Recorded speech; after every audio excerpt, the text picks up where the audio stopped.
So Sonic the Hedgehog 2 was a juggernaut in sales, over 6 million copies sold. To this day, it's the best-selling Sonic game in the franchise, and on the Genesis. This is not only because Sonic 2 was awesome, but it was eventually bundled with the Sega Genesis, which increased sales dramatically. Sonic 2 handles stubborn stains, embarrassing bald spots, no problem. It even slices and dices, makes thousands of julienne fries.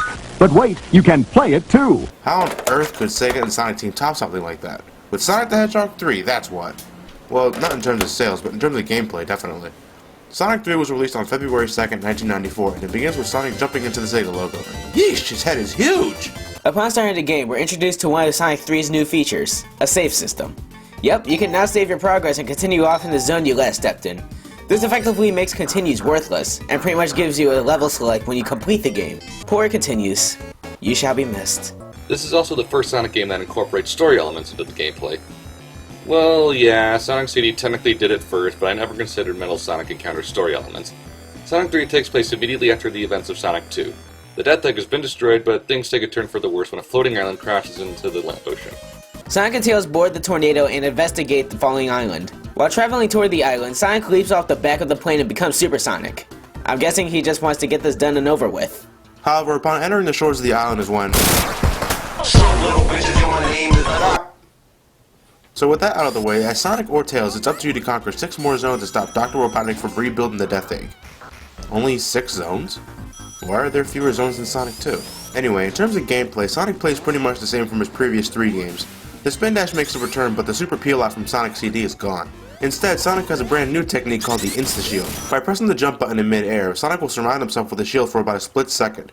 The exact purpose of this attack has never been clear to me, but hey, it does make mincemeat of bosses. Tails plays pretty much the same as he did in Sonic 2, only this time he can actually fly. It doesn't last forever though, but considering the amount of airtime Tails can get, it's pretty safe to say that he's the easy mode of the game.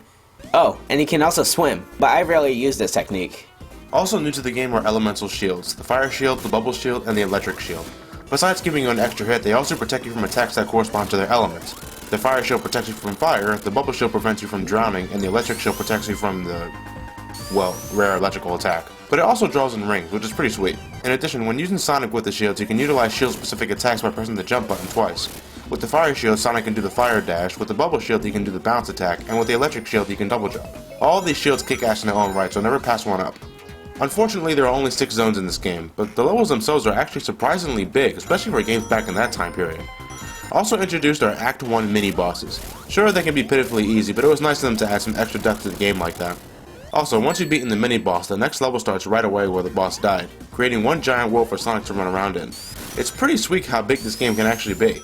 Also, each act has their own musical track, which is, incredible considering each game before that had, just one overlying theme the entire time. But I would expect nothing less from a game being developed by Michael Jackson himself.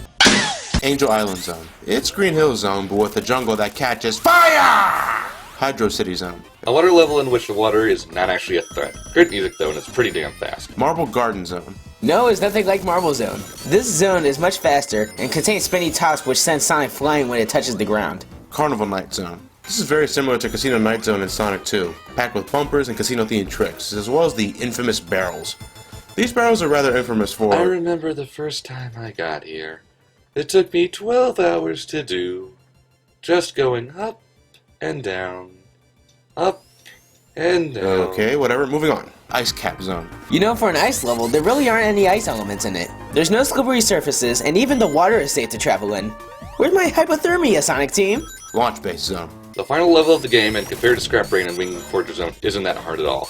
At the end of each zone is a boss battle with Robotnik, and throughout your adventure you'll run into Knuckles who you just wish you can punch in the face.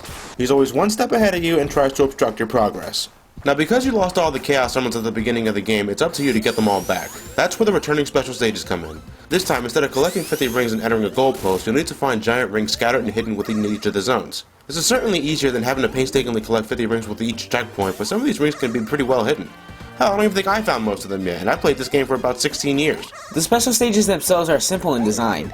You simply need to collect all of the blue spheres of the stage. If you touch a red sphere, the stage ends, and whenever you grab a blue sphere, it becomes a red one, so you need to be careful.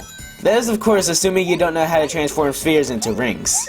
You see, whenever you encircle a grid of blue spheres with red ones like in this image, every sphere in that section transforms into rings that you can safely collect. If you manage to collect every ring in the stage, you'll be awarded with a perfect, which gives you a crap loads of points. After collecting all of the blue spheres, the Chaos Emerald is yours. If you manage to obtain all of the emeralds, you are, again, given the ability to transform into Super Sonic, who's just as broken as he was in Sonic 2. But this time you can actually choose when to transform into him. Back in Sonic 2, as soon as you collected 50 rings and jump, you transformed into Super Sonic automatically, but this time you had to press the jump button twice. Now you don't have to worry about automatically transforming into Super Sonic against your will. Just keep an eye on your ring count. Musically speaking, this game's soundtrack is awesome. It's one of my favorite Sonic soundtracks of all time. I mean, how can you not bob your head to some of these tunes?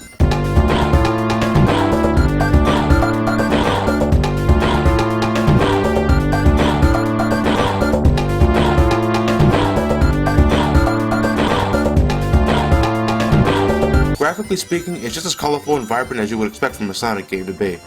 This is certainly one of the best looking games on the Genesis, and yeah, I know I said that for Sonic 2, and for Sonic 1, but Sonic 3 just trumps them in almost every way. That's what I think anyway. But overall, something feels incomplete about this title. I mean, throughout your ventures, you'll come across little quirks that make no sense, and pathways that neither Sonic or Tails can reach. Secondly, while we certainly see Knuckles plenty of times, we never get to actually play as him, and it certainly looks like he's capable of being played as. In fact, if we do the level select code, up, up, down, down, up, up, up, up at the title screen... come on. Come on. Hey Johnny, what's wrong? Nothing, I'm just trying to get the damn code to work. Come on, dude, you need to be faster. I'm going as fast as I can, dude. It's just being really picky. Hold the controller sideways. What? No, I can do this. Come on, remember, no, up, just down, hold down, it like up, this. up, No, up, come on. remember, Up, down, we down. have pancakes. You owe me for God's this. sake, even- You come know on, you let can me- do this. And Ryan, Come you on, shut no, up. You come gotta on, do it's this. up, down, How many down. times have you did this already? How many times did you do this already? Woo! Got it. They must have really not wanted us to see that level select screen. And I can see why. Look. Mushroom Valley? Sandopolis? Flying Battery?